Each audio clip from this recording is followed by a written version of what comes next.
Guillaume Lance, vous avez fondé Lance Médical. Que fait votre entreprise? L'entreprise va commercialiser des produits justement à usage vétérinaire, exclusivement auprès des vétérinaires. Nous allons avoir a priori le lancement de 4 produits cette année, dont un produit phare qui s'appelle Filacuta pour aider à la cicatrisation des animaux, notamment les chevaux. Alors, vous avez une formation de vétérinaire? Non, moi j'ai une formation de pharmacien avec un complément à l'ESCP en marketing et une expérience dans le domaine de l'industrie pharma chez Genzyme et chez OTR3. D'accord. Et comment vous est venue l'idée d'entreprendre? Alors, l'idée d'entreprendre, je crois qu'on l'a depuis longtemps. Après, il faut trouver dans quel domaine et avec faire quoi. Et c'est comme très souvent, c'est un peu par hasard. J'ai rencontré un copain d'enfance qui m'a dit que son père avait un produit sous le coude qu'il avait développé lui-même. Et je suis allé le voir, un homme que j'avais vu toute mon enfance. Je suis passé devant chez lui en allant à l'école.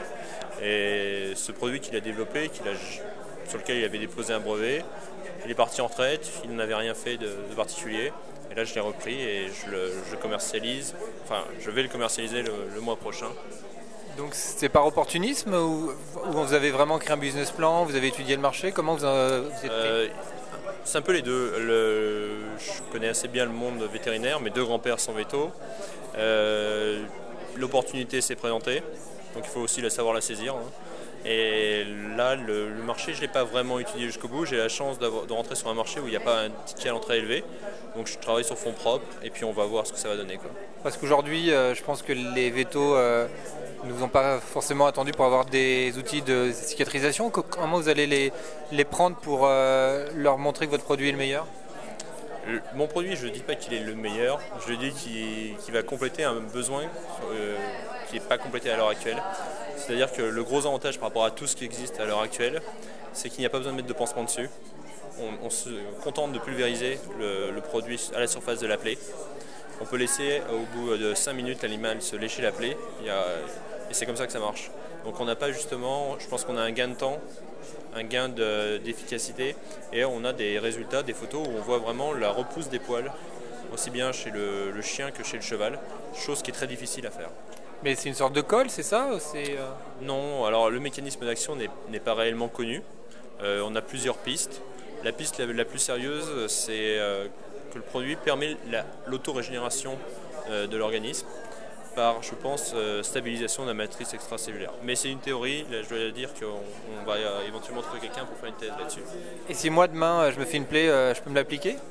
Alors moi, en tant que pharmacien, éthiquement, je ne peux pas vous le dire oui aujourd'hui. Dans les faits, je l'ai essayé sur mon grand-père, je l'ai essayé sur moi, je l'ai essayé sur les ampoules de ma copine, ça marche très bien. Mais bon, ça c'est une autre... Passer chez l'homme, c'est une autre aventure. Next step, je dirais. Next step, donc comment vous vous imaginez dans 5 ans? Alors déjà, on va voir dans un an si ça a démarré. Je pense que l'idée numéro 1, c'est commercialiser très rapidement en France et à l'international, le monde du cheval étant très vite un monde international. Donc on va tout de suite savoir si ça marche. Et si ça marche, je développerai chez l'homme parce que ça a toutes les caractéristiques d'un dispositif médical et non pas d'un médicament. Et donc ça peut aller très très vite dans ce domaine-là. Vous n'avez pas peur face aux grands, donc dans le domaine du médical aujourd'hui? Peur non, parce que sinon on fait rien. Maintenant il y a des vrais besoins dans ce domaine qui ne sont pas du tout comblés. Il n'y a qu'à voir tous les centres de grands brûlés où il y a des plaies terribles, tous les problèmes de pieds diabétiques dans ce domaine-là. Donc chez l'homme les besoins sont énormes et chez les animaux également. En plus je crois qu'il y a une autre voie qui sera vraiment pour la suite. Parce qu'il faut que je puisse baisser mes coûts de production. C'est toute la voie côté humanitaire, parce que le fait qu'il y ait très peu de besoin d'intervention humaine, il suffit de mettre un coup de spray, attendre 5 minutes et après c'est bon. Ça peut vraiment être très très intéressant pour soigner les animaux blessés, les chenilles, les genres de choses. Vous faites comment aujourd'hui pour justement face à ces groupes vous avez plein de sous, vous avez fait une levée de fonds, vous allez mettre une batterie de visiteurs médicaux qui vont aller donc démarcher les vétos. La batterie va être très légère, ça va être que moi. Je vais faire un ciblage très serré, c'est-à-dire qu'il y a 15 000 vétérinaires en France, il y en a 400 spécialisés en équins, Et en réalité, ça fait à peine 200 centres équins. Donc je vais commencer par eux, parce que c'est les gros volumes, les grosses plaies, c'est les animaux qui ont une vraie valeur financière. Donc là, il faut les soigner. Donc c'est une grosse activité dans ce domaine. Après, si ça démarre, je ferai une communication institutionnelle auprès des vétérinaires qui s'occupent du chien et du chat. Je suis allé tester sur Paris. Bon, c'est pas là où les animaux sont les plus grosses plaies, hein. Donc Guillaume Lance, Lance Médical, merci pour votre parole d'entrepreneur. Je vous remercie.